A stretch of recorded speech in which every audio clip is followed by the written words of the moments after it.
यह 12 अप्रत्याशित इतिहास परिवर्तन का अध्ययन है जिसका प्रयोग विडंबना से भविष्य के मानचित्र के रूप में किया जाता है। स्टैनफोर्ड प्रोफेसर स्कॉट सागर ने एक बार कहा था कि हर व्यक्ति जो अर्थव्यवस्था और निवेश मार्केट का अनुसरण करता है उसे यह अपनी दीवार पर टांग देना चाहिए। जो चीज़ें पहले कभी नहीं हुई वे हमेशा होती रहती हैं। इतिहास मुख्यतः आश्चर्यजनक घटनाओं का अध्ययन है, लेकिन यह निवेशकों और अर्थशास्त्रियों द्वारा अक्सर भविष्य के एक अखंडनीय मार्गदर्शक के रूप में प्रयोग किया जाता है।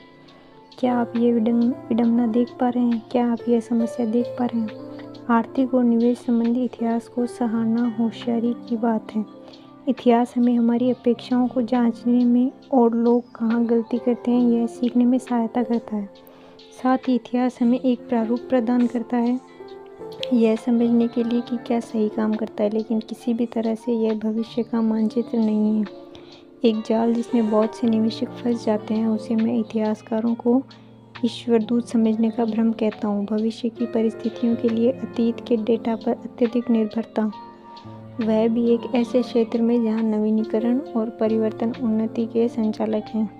आप ऐसा करने के लिए निवेशक को दोष नहीं दे सकते। यदि आप निवेश को एक ठोस विज्ञान की तरह देखते हैं, इतिहास भविष्य के लिए आदर्श पथ प्रदर्शक होना चाहिए। भूवैज्ञानिक करोड़ों वर्ष पुराने ऐतिहासिक डेटा को देखकर पृथ्वी के व्यवहार के प्रतिफल बना सकते हैं। अंतरिक्ष विज्ञान शास्त्री भी ऐसा करते हैं और डॉक्टर भी, क्योंकि किडनी 2020 में भी वैसे ही काम करती है जैसे 10,020 में किया करती थी। लेकिन निवेश एक ठोस विज्ञान नहीं है, यह ऐसे विज्ञान का एक विशालकाय समूह है जो चीज़ों के बारे में सीमित जानकारी से त्रुटिपूर्ण निर्णय लेते हैं, जिसका उनके कल्याण पर बहुत बड़ा प्रभाव पड़ सकता है और यह होशियार लोगों को भी व्याकुल, लालची और असुरक्षित बना सकता है। महान भौतिक शास्त्री रिचर्ड फेनमैन ने एक बार कहा था, सोचिए भौतिक विज्ञान कितना कठिन होता यदि इलेक्ट्रॉन्स की भी भावनाएं होती और निवेशकों की भी भावनाएं होती, वह भी बहुत सी। इसलिए उन्होंने जो अतीत में किया उसके आधार पर यह अनुमान लगाना कठिन है कि वे आगे क्या करेंगे। अर्थशास्त्र की आधारशिला ही यह है कि चीज़ें समय के साथ बदलती रहती है, क्योंकि अदृश्य शक्ति को अच्छा या बुरा कुछ भी अनिश्चित काल तक चलते रहना पसंद नहीं है। एक बार निवेशक बिल बोनर ने वर्णन किया कि मार्केट महाशय कैसे काम करते हैं। वह कैपिटलिज्म एट वर्क, पूंजीवाद काम पर लगा है, का टी-शर्ट पहने हैं और हाथ में एक हथौड़ा लिए हुए हैं। कुछ चीज़ें बहुत लंबे समय तक एक जैसी रहती है, जिसका मतलब यह है कि हम इतिहासकारों को ईश्वरदूत नहीं मान सकते। संपत्ति से संबंधित किसी भी चीज़ का सबसे महत्वपूर्ण संचालक है कहानियाँ, जो लोग खुद को सुनाते हैं, और वे प्राथमिकताएं जो वे वस्तुओं और सेवाओं को देते हैं। ये चीज़ें हमेशा एक सी नहीं रहती, वे संस्कृति और पीढ़ी दर पीढ़ी बदलती रहती है। वे हमेशा बदलती रहती है और बदलती रहेगी। जब संपत्ति की बात आती है, हम अपने ऊपर जो दिमागी चाल चलते हैं वह उन लोगों की हद से अधिक प्रशंसा करना है जो हमने पहले यह कर चुके। कुछ विशेष घटनाओं का अनुभव करने का मतलब यह बिल्कुल नहीं है कि आप आगे क्या होने वाला है उसे जान सकते हैं। असल में शायद ही कभी ऐसा होता है, क्योंकि अनुभव पूर्वानुमान की योग्यता के बजाय अतिविश्वास को जन्म देता है। निवेशक माइकल बैटनिक ने यह अच्छे से समझाया जब यह तर्क सामने आया कि कुछ निवेशक बढ़ती ब्याज दरों के लिए तैयार हैं, क्योंकि उन्होंने कभी इसका अनुभव नहीं किया।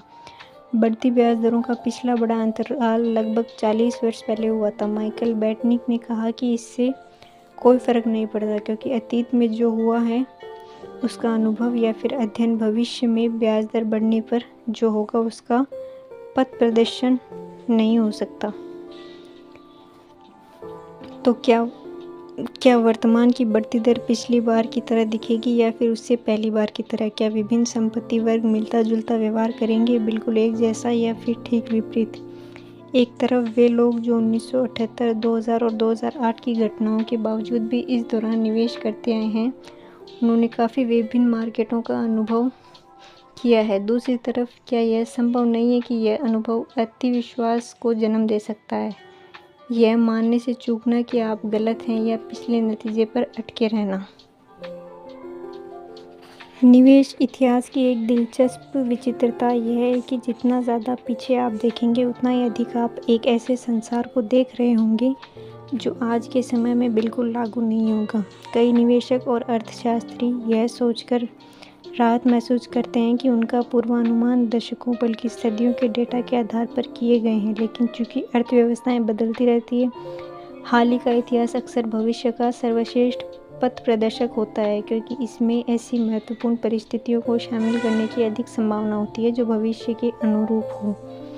निवेश में एक आम कहावत है जिसे मजाक के तौर पर कुछ यूँ कहा जाता है, इस बार बात अलग है। यदि आप किसी ऐसे व्यक्ति को गलत साबित करना चाहते हैं जो यह अनुमान लगा रहा हो कि भविष्य पूर्णतः अतीत को प्रतिबिंबित नहीं करेगा, तो कहिए, ओह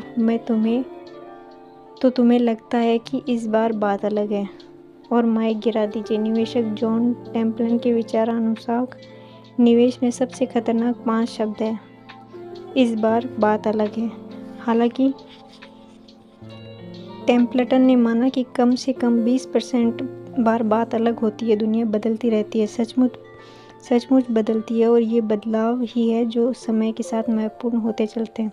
माइकल बेटनिक ने इसे इस प्रकार कहा, निवेश में सबसे खतरनाक 13 शब्द ये हैं। निवेश में सबसे खतरनाक 5 शब्द ये हैं, इस बार बात अलग है। इसका मतलब यह नहीं कि हमें संपत्ति के बारे में सोचते हुए इतिहास को अनदेखा कर देना चाहिए, लेकिन यहाँ एक महत्वपूर्ण बारीकी है, जितना अधिक पीछे आप इतिहास में झाँकेंगे उतनी ही अविशेषक आपकी सीख होगी। अविशेषक बातें जैसे लोगों का लालच और भय के साथ संबंध, तनाव में क्या करते हैं, प्रेरकों के प्रति उनका बर्ताव कैसे रहता है, समय के साथ स्थायी रहती है, संपत्ति का इतिहास, इस तरह की बातें के लिए उपयोगी है। लेकिन विशेष रुझान, विशेष ट्रेंड, विशेष क्षेत्र, मार्केट के बारे में विशेष कहानी, संबंध और लोगों को अपने पैसे के बारे में क्या करना चाहिए, हमेशा ही हो रहे विकास के उदाहरण रहते हैं। इतिहासकार ईश्वरदूत नहीं होते। फिर प्रश्न यह उठता है कि हमें विश्व के बारे में किस प्रकार सोचना और योजना बनानी चाहिए। आइए अगले अध्याय में देखते हैं।